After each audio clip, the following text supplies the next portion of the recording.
കഴിഞ്ഞ 11-ാം തീയതി ഞാൻ ഒഫീഷ്യലായിട്ടാണ് ഇന്ന് രാജിക്കത്ത് നൽകിയിട്ടുള്ളത്. 11-ാം തീയതി തന്നെ ബഹുമാനപ്പെട്ട സ്പീക്കർക്ക് ഇമെയിൽ വഴി MLAയുടെ ഒഫീഷ്യൽ മെയിൽ വഴി നമ്മൾ വ്യക്തിപരമായിട്ട് ഞാൻ മെയിൽ കൊടുത്തിട്ടുണ്ട്. അത് പത്രമാധ്യമ പ്രവർത്തകർക്ക് കൊടുത്തിട്ടുണ്ട്. അപ്പോൾ രാജിവെക്കുമ്പോൾ സ്വന്തം കൈപ്പടയിൽ എഴുതി ഒപ്പിട്ട് നേരിട്ട് സ്പീക്കർക്ക് സമർപ്പിക്കണം എന്ന് ഈ ആക്ട് പറയുന്നുണ്ട്. അപ്പോൾ ഞാൻ കൽക്കട്ടയിലായതുകൊണ്ട് നേരിട്ടൊന്ന് കൊടുക്കാൻ സാഹചര്യമില്ലാത്തത് കൊണ്ടാണ് മെയിൽ വഴി അയച്ചത്. ആ മെയിൽ വഴി അയച്ച സന്ദേശത്തിൽ ഇങ്ങനെ തിങ്കളാഴ്ച ദിവസം നേരിട്ട് നൽകും എന്ന് പറഞ്ഞിരുന്നു.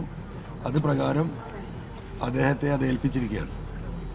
ഇനി രാജി സ്വീകരിക്കേണ്ട ഉത്തരവാദിത്തം ബഹുമാനപ്പെട്ട സ്പീക്കർക്കാണ്.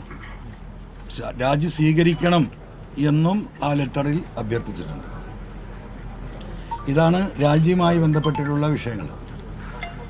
എന്തുകൊണ്ട് രാജിവെക്കുന്നു എന്നതാണ് നിങ്ങളെല്ലാവരും വളരെ സീരിയസ് ആയിട്ട് എന്നിൽ നിന്ന് കേൾക്കാൻ ആഗ്രഹിക്കുന്നത്, കേരളത്തിലെ ജനം, എന്നാണ് ഞാൻ മനസ്സിലാക്കുന്നത്.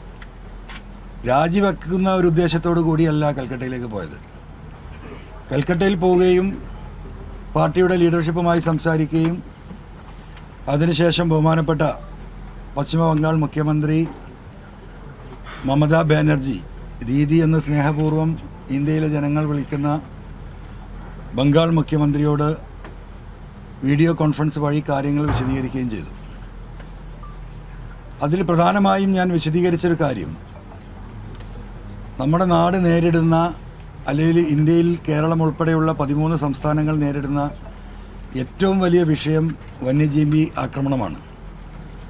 ഇതുമായി ബന്ധപ്പെട്ട് കേരളം ഏറ്റവും കൂടുതൽ ദുരിതം അനുഭവിക്കുന്ന ഒരു സംസ്ഥാനമാണെന്നും കേരളത്തിലെ 70% ഫോറസ്റ്റാണെന്നും